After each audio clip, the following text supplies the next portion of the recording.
I have a very spicy take. I hate the phrase work-life balance. Life isn't a perfect pie chart. It's seasons and each season has different demands. You're not sacrificing, you're prioritizing. A few months ago, someone said that to me and it completely rewired my brain.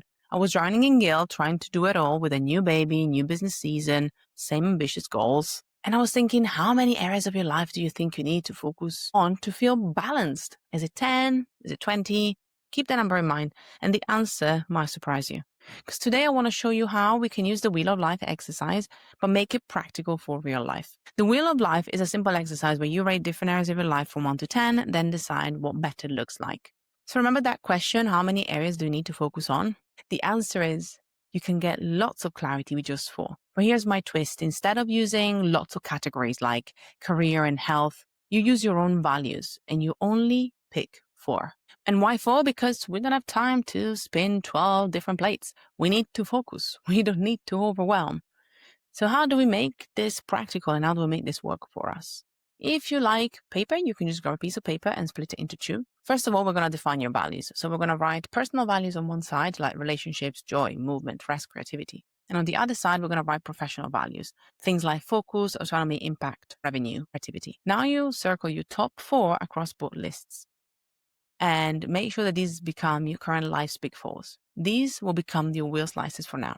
And then for each slice, I want you to jot down 2 things. The current score from 1 to 10, and then what a +1 will look like. Not a +5, not a +6, just 1 point better. And then just ask 3 simple clarity questions for each slice. What am I willing to do to make this better? What am I willing to stop doing that's blocking me? And how can I make this feel sustainable, not stressful? These questions are great because they might force you to get honest without getting really harsh. So this is an example of a recent one of mine so that you can see what messy and real really looks like. As it stands right now, I got 2 days a week to do 5 days of work with a 8-month-old baby. And my values are focus, family, creativity, and revenue.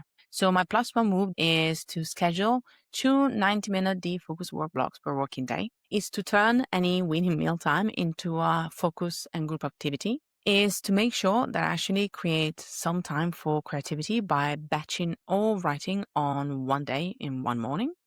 And also want to do 1 sale activity per week, like a follow-up or a new offer. What I'm stopping is context switching, guilty yeses, and trying to get perfection.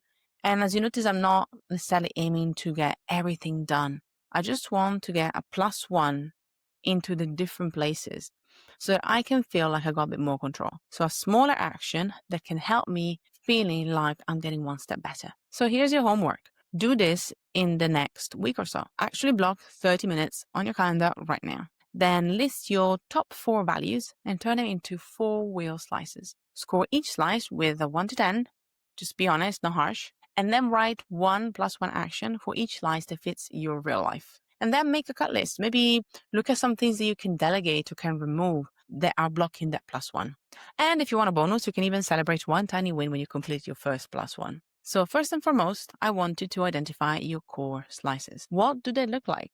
If you get stuck, really good ones to start with are things like focus, relationship, creativity, and revenue. Remember, when you're choosing how to show up, you're not sacrificing, you're prioritizing. Some weeks is 60% work and 40% family and friends. That doesn't make you a bad parent, partner, or professional. It makes you human. So use your seasonality, not an ideal week, and pick actions that will still work on a messy day. Focus on one wheel and then review it and refresh it with potentially new values out of your list. Make the time to do this and see what comes up for you. And until next time, never stop learning because practice makes progress. But for now, class is dismissed.